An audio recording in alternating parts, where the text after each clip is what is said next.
Cookery சேனலை பார்த்து யார் வேணாலும் சமையல் பண்ணலாம். ஆனா சுவையான சமையல் பண்றது எப்படி? நான் இதயம் நல்லெண்ணெயில சமையல் பண்றேன். ஆஹா ஓஹோன்னு பாராட்டுறாங்க. நீங்களும் இதயம் நல்லெண்ணெயில சமையல் பண்ணுங்க, பாராட்ட வாங்குங்க. தினம் தோறும் வாங்குவே இதயம் இதயம்.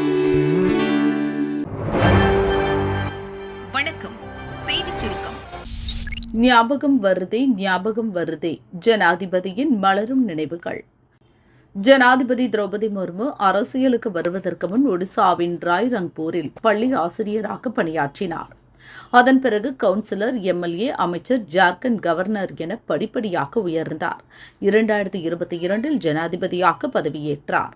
இந்நிலையில் டெல்லியில் உள்ள டாக்டர் ராஜேந்திர பிரசாத் கேந்திரிய வித்யாலயா பள்ளிக்கு சென்ற முர்மு 11ஆம் வகுப்பு மாணவர்களுடன் உரையாடினார். அவர்களுக்கு சுற்றுச்சூழல் பாதுகாப்பு குறித்து பாடம் எடுத்தார். सेमिनार करते हैं, सिंपोजियम करते हैं, एक बहुत बड़ा समस्या है, उसके बारे में आपको पता है क्या? सबसे वर्ल्ड में तो थोड़ा बहुत समस्याएं हैं, लेकिन सबसे बड़ा अभी के दौर में क्या हो सकता है? புவி வெப்பமயமாதல், அதனால் ஏற்படும் விளைவுகள், அதை தடுக்க நாம் கடைபிடிக்க வேண்டியவை குறித்து மாணவர்களுக்கு அவர் விளக்கினார். நிலவளம், நீர்வளம், தூய காற்று ஆகியவற்றின் முக்கியத்துவம் குறித்து விளக்கிய முர்மு உலக சுற்றுச்சூழல் தினம் பற்றியும் பாடம் எடுத்தார்.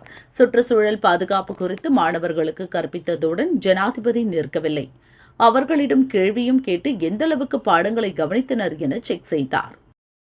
क्या क्या इसीलिए ये जो ग्लोबल वार्मिंग ज़्यादा से ज़्यादा बढ़ रहा है, मानव समाज द्वारा भी होता है, क्या बता? मैम जैसे कि फैक्ट्रीज के अंदर से धुआं निकलता है, तो मैम उसकी वजह से जो मैम हमारा पर्यावरण है वो मैम उसका मैम टेम्परेचर बढ़ता है, इस वजह से मैम भी मैम ग्लोबल वार्मिंग होता है. ठीक. மாணவர்களின் சந்தேகங்களுக்கு விளக்கமும் அளித்தார். 1994 1997 காலகட்டத்தில் பள்ளி ஆசிரியராக பணியாற்றிய முர்மு 30 ஆண்டுகளுக்கு பின் தற்போது மீண்டும் பள்ளி மாணவர்களுக்கு பாடம் கற்பித்து மகிழ்ந்தார். முன்னாள் ஜனாதிபதி அப்துல் கலாம் மாணவர்களுடன் கலந்துரையாடுவதிலும் அவர்களுக்கு பாடம் நடத்துவதிலும் அதிகம் நாட்டம் கொண்டவர். அவரது பாணியை பின்பற்றி ஜனாதிபதி முர்முவும் மாணவர்களுடன் கலந்துரையாடி பாடம் நடத்தியுள்ளார். நெல்லை, கோவை மேயர் பதவி மறைமுக தேர்தல் தேதி அறிவிப்பு. தமிழகத்தில் மாநகராட்சி, நகராட்சி, பேரூராட்சி போன்ற நகர்ப்புற உள்ளாட்சி அமைப்புகளுக்கு 2022 பிப்ரவரியில் தேர்தல் நடத்தப்பட்டது. மக்கள் ஓட்டளித்து வெற்றி பெற்ற கவுன்சிலர்கள் மறைமுக தேர்தல் வாயிலாக மேயர், நகராட்சி, பேரூராட்சி தலைவர்களை தேர்வு செய்தனர். அவ்வாறு தேர்வான கோவை மேயர் கல்பனா, திருநெல்வேலி மேயர் சரவணன் ஆகியோர் உட்கட்சி பிரச்சினையில் சிக்கினர். கவுன்சிலர்கள் மற்றும் திமுகவினரின் கடும் எதிர்ப்பை தொடர்ந்து கட்சி தலைமை அறிவுறுத்தலின்படி தங்கள் பதவிகளை கடந்த 3ஆம் தேதி ராஜினாமா செய்தனர். இதை மாநகராட்சி கமிஷனர்களும் ஏற்றனர். இவ்விரு மேயர் பதவிகளும் தற்போது காலியாக உள்ளன. எனவே திருநெல்வேலி மேயர் பதவிக்கான மறைமுக தேர்தலை ஆகஸ்ட் 5ஆம் தேதியும், கோவை மேயர் தேர்தலை 6ஆம் தேதியும் நடத்த மாவட்ட கலெக்டர்களுக்கு மாநில தேர்தல் கமிஷனர் ஜோதி நிர்மலாசாமி உத்தரவிட்டுள்ளார். அதே நாளில் காலியாக உள்ள பல்வேறு நகர்ப்புற உள்ளாட்சி பதவிகளுக்கான மறைமுக தேர்தலை நடத்தவும் அவர் உத்தரவிட்டார். அதிமுக நிர்வாகிகளுக்கு இபிஎஸ் போட்ட தடை. நடந்து முடிந்த லோக்சபா தேர்தலில் அதிமுக படு தோல்வியை சந்தித்தது. சில இடங்களில் 3ஆம் இடத்துக்கும் தள்ளப்பட்டது கட்சி தலைமையை அதிர்ச்சியடைய வைத்தது. இந்த தேர்தல் தோல்வி குறித்து அதிமுக பொதுச் செயலர் பழனிசாமி தொகுதி வாரியாக கட்சி நிர்வாகிகளுடன் ஆலோசனை நடத்தி வருகிறார். அந்த வரிசையில் ஆரணி, தென்காசி நிர்வாகிகள் கூட்டத்தில் நடந்தது குறித்து கட்சியினர் கூறியதாவது: ஆரணி கூட்டத்தில் போளூர் ராஜன் என்பவர் மாவட்ட செயலர் ஜெயசுதா மீது சில குற்றச்சாட்டுகளை வைத்தார். அப்போது பழனிசாமி குறுக்கிட்டு தனிப்பட்ட நபர்கள் குறித்து பேச வேண்டாம் என கண்டித்ததும், பேசுவதற்கு தானே கூட்டம் என அவர் எதிர்த்து பேச பழனிசாமி அதிர்ச்சியடைந்தார். அப்போது துணை பொதுச் செயலர் முனுசாமி குறுக்கிட்டு, ஜெயலலிதா இருந்தால் இப்படி பேசுவீர்களா? பொதுச் செயலர் அமரச் சொன்னால் உடனே அமர வேண்டும் என அறிவுரை சொல்லி அமர வைத்தார். தென்காசி கூட்டத்தில் தேர்தல் தோல்விக்கு என்ன காரணம் என நிர்வாகிகளிடம் பழனிசாமி கேட்டார். அதற்கு நிர்வாகிகள் ஒரே சமூகத்தைச் சேர்ந்த கிருஷ்ணசாமி, ஜான் பாண்டியன் போட்டியிட்டதால் ஓட்டு பிரிந்துவிட்டன. நம் கட்சி வேட்பாளரை களமிறக்கியிருந்தால் வெற்றி கிடைத்திருக்கும் என்றனர். அதை கேட்ட பழனிசாமி, நம் கட்சி சின்னத்தில்தான் கிருஷ்ணசாமி போட்டியிட்டார், நீங்கள் கடுமையாக உழைத்திருந்தால் அவர் வெற்றி பெற்றிருப்பார். வேட்பாளர் குறித்து கவலைப்படாமல் சட்டசபை தேர்தலில் அனைத்து தொகுதிகளிலும் வெற்றி பெற உழைக்க வேண்டுமென பேசியதாகவும் கட்சியினர் கூறினர். மாவட்ட செயலர்கள் குறித்து பேச அனுமதிக்காதது நிர்வாகிகளிடம் கடும் அதிருப்தியை ஏற்படுத்தி இருப்பதாக கூறப்படுகிறது.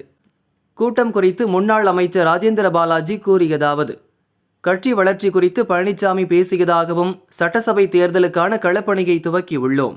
தேர்தல் வியூகத்தை பழனிசாமி அமைத்து கொடுத்திருப்பதாகவும் அவர் கூறினார். பரந்தூர் ஏர்போர்ட் கட்டுமான பணிகள் 2026 ஜனவரியில் துவக்கம். சென்னை மீனம்பாக்கத்தில் உள்ள விமான நிலையத்திற்கு வரும் பயணியர் எண்ணிக்கை தொடர்ந்து அதிகரித்து வருகிறது. எனவே அதிக விமானங்கள் வந்து செல்ல வசதியாக சென்னையின் 2வது பசுமை விமான நிலையம் காஞ்சிபுரம் மாவட்டம் பரந்தூரில் அமைக்கப்பட உள்ளது. இத்திட்டத்தை செயல்படுத்தும் முகமையாக தமிழக அரசின் டிக்கோ செயல்படுகிறது. விமான நிலையம் அமைப்பதற்காக பரந்தூர் மற்றும் அதை சுற்றியுள்ள 20 கிராமங்களில் 5321 ஏக்கர் நிலத்தை கையகப்படுத்தும் பணி முழுவீச்சில் நடக்கிறது. விமான நிலைய திட்டத்திற்கு மத்திய அரசு அனுமதி அளித்துள்ளது. இது தவிர பல துறைகளின் அனுமதி பெற விண்ணப்பிக்கப்பட்டுள்ளது. பரந்தூர் விமான நிலைய திட்டம் 4 கட்டங்களாக செயல்படுத்தப்பட உள்ளது. மொத்த திட்ட செலவு 29,150 கோடி ரூபாய். அதன்படி முதல் கட்டத்தில் 2029 முதல் ஆண்டுக்கு 2 கோடி பயணியரை கையாள திட்டமிடப்பட்டுள்ளது. இதற்காக முதல்கட்ட கட்டுமான பணிகளை 2026 ஜனவரியில் துவக்கி 2028 டிசம்பரில் முடிக்க உத்தேசிக்கப்பட்டுள்ளது. 2ஆம் கட்டமாக 2036 கூடுதலாக 3 கோடி பயணியரை கையாளவும், அதற்கான பணிகளை 2033 ஜனவரியில் துவக்கி 2035 டிசம்பரில் முடிக்கப்பட உள்ளது. 3ஆம் கட்டம் 2041-42 இறுதிக்கட்ட பணிகளை 2044-46 முடிக்க திட்டமிடப்பட்டுள்ளது. இந்த பணி முடிந்ததும் 2047 பரந்தூர் விமான நிலையம் ஆண்டுக்கு 10 கோடி பயணியரை கையாளும் திறன் உடையதாக இருக்கும்.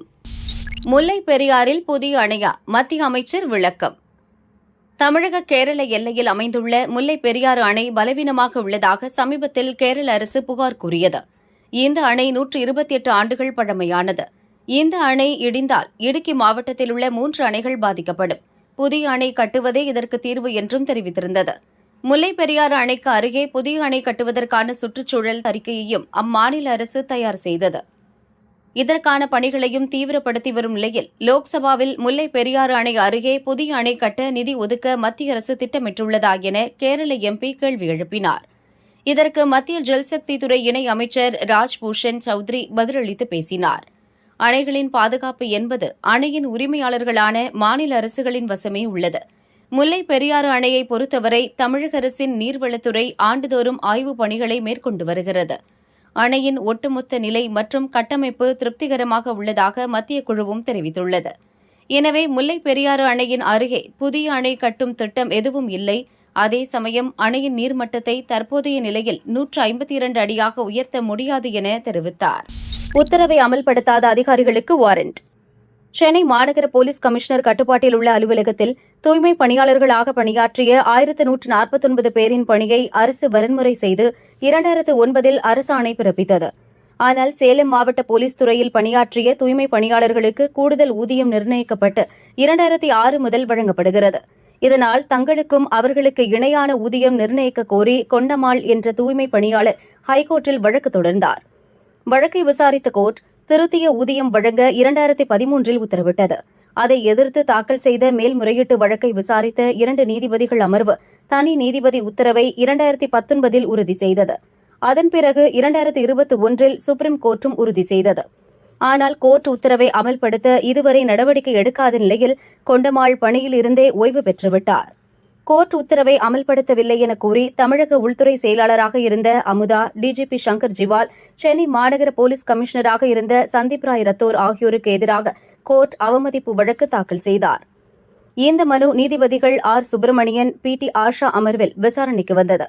கோர்ட் உத்தரவை ஆகஸ்ட் 27க்குள் அமல்படுத்த வேண்டும். இல்லையென்றால் அதிகாரிகள் அமுதா, சங்கர் ஜிவால், சந்தீப் ராய் ரத்தோருக்கு எதிராக வாரண்ட் பிறப்பிக்க ஹைகோர்ட் பதிவுத்துறைக்கு நீதிபதிகள் உத்தரவிட்டனர். கோர்ட் உத்தரவு அமல்படுத்தப்பட்டுவிட்டால் வாரண்ட் எதுவும் பிறப்பிக்க அவசியமில்லை எனவும் நீதிபதிகள் உத்தரவில் குறிப்பிட்டுள்ளனர். பாம்பன் புதிய பாலத்தில் ரயில் ஓடும் தேதி அறிவிப்பு.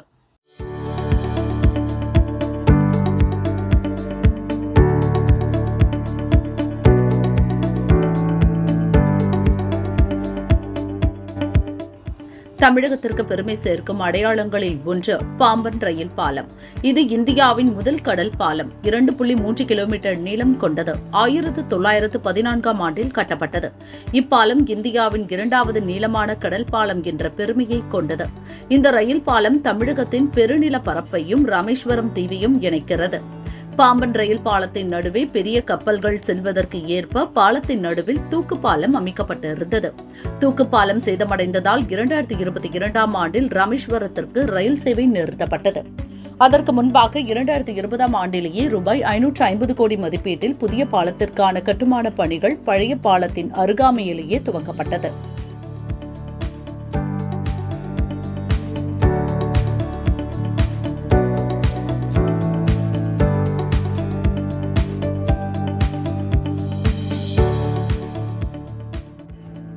இரண்டாயிரத்தி 22 ரயில் போக்குவரத்து நிறுத்தப்பட்ட பிறகு சுற்றுலா பயணிகள் மற்றும் பக்தர்கள் மண்டபத்தில் இறங்கி பஸ்ஸில் ராமேஸ்வரத்திற்கு சென்று வந்தனர். 10 நாட்களுக்கு முன் ரயில்வே வாரிய உறுப்பினர் அனில்குமார் கண்டேல்வால் பாலப்பணியை ஆய்வு செய்தார். 1.6 கிலோமீட்டர் தூர பாலப்பணிகள் 100% பணிகள் முடிந்துள்ள நிலையில் மண்டபம் ரயில்வே ஸ்டேஷனில் இருந்து 2 ரயில் இன்ஜின்களை கொண்டு சோதனை ஓட்டம் நடத்தி புதிய பாலத்தின் உறுதித்தன்மையை ரயில்வே வாரிய உறுப்பினர் கண்டேல்வால் ஆய்வு செய்தனர்.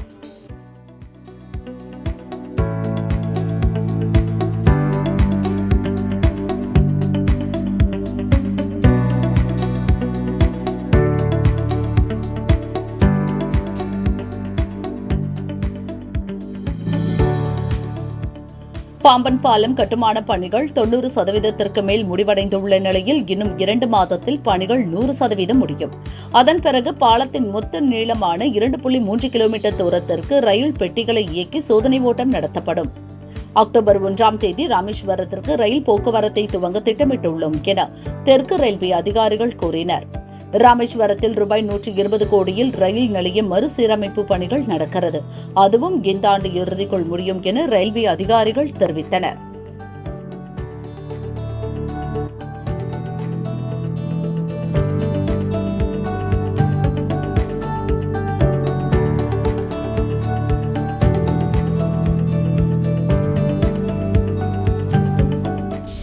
தனி அரசாங்கம் நடத்தும் ஜமாத்துகள் இந்து முன்னணி கண்டனம். கட்ட பஞ்சாயத்து செய்த ஜமாத் நிர்வாகிகள் மீது நடவடிக்கை எடுக்க வேண்டும் என இந்து முன்னணி மாநில தலைவர் காடேஸ்வரா சுப்பிரமணியம் வலியுறுத்தியுள்ளார். கன்னியாகுமரி மாவட்டம் திருவிதாங்கோட்டில் சிறுமியிடம் பாலியல் அத்துமீறலில் ஈடுபட்டதாக 60 வயது முதியவரை ஜமாத் அலுவலகத்தில் கட்டி வைத்து அவரது வீட்டை விற்று ஜமாத் எனும் முஸ்லிம் நிர்வாகிகள் குழு கட்ட பஞ்சாயத்தில் ஈடுபட்டுள்ளது. கட்ட பஞ்சாயத்தில் ஈடுபடும் நபர்கள் மீது கடும் நடவடிக்கை எடுக்க வேண்டும் என கோர்ட் உத்தரவு பிறப்பித்துள்ள நிலையில் ஜமாத் நிர்வாகிகள் மீது எந்த நடவடிக்கையும் எடுக்கப்படவில்லை. தமிழகம் முழுதும் ஜமாத்துகள் தனி அரசாங்கம் போல செயல்படுவது ஜனநாயகத்தை சீரழிக்கும். போலீசார் தாமாகவே முன்வந்து வழக்கு பதிவு செய்து நடவடிக்கை எடுக்க வேண்டும் என காடேஸ்வரா கூறியுள்ளார். சபரிமலையில் வேகமெடுக்கும் கேபிள் கார் அமைக்கும் பணி. கேரள மாநிலம் சபரிமலை ஐயப்பன் கோவிலில் நவம்பர் 15 துவங்க உள்ள மண்டல மகரவிளக்கு சீசன் தொடர்பான உயர் அதிகாரிகளின் ஆலோசனை கூட்டம் திருவனந்தபுரத்தில் நடந்தது. இதில் கேரள தேவசம் போர்டு அமைச்சர் வாசவன் மற்றும் உயர் அதிகாரிகள் பங்கேற்றனர். கூட்டம் முடிந்ததும் அமைச்சர் வாசவன் கூறியதாவது: கடந்த சீசனில் 52 லட்சம் பக்தர்கள் சபரிமலை வந்திருந்தனர். இந்த ஆண்டு அதைவிட கூடுதல் பக்தர்கள் வருவார்கள் என்று கருதுகிறோம். பக்தர்களுக்கு தேவையான வசதிகள் அனைத்தும் செய்து தரப்படும். இந்த சீசனில் ஆன்லைன் வாயிலாக தினமும் 80,000 பக்தர்கள் முன்பதிவு செய்து தரிசனம் செய்யலாம். தற்போது நிலக்கல்லில் 8,000 வாகனங்கள் நிறுத்த வசதி உள்ளது. இது 10,000ஆக உயர்த்தப்படும். எரிமேலியில் 1,100 வாகனங்கள் நிறுத்தும் வசதியை 2,000ஆக உயர்த்த நடவடிக்கை எடுக்கப்படும். பம்பையிலும் சன்னிதானத்திலும் மழை வெயிலால் பக்தர்கள் அவதிப்படாமல் இருக்க கூரைகள் அமைக்கப்படும். பம்பையிலிருந்து சன்னிதானம் வரை கேபிள் கார் அமைக்கும் பணிகளுக்கான நடவடிக்கை துரிதப்படுத்தப்பட்டுள்ளது என அமைச்சர் வாசவன் கூறினார்.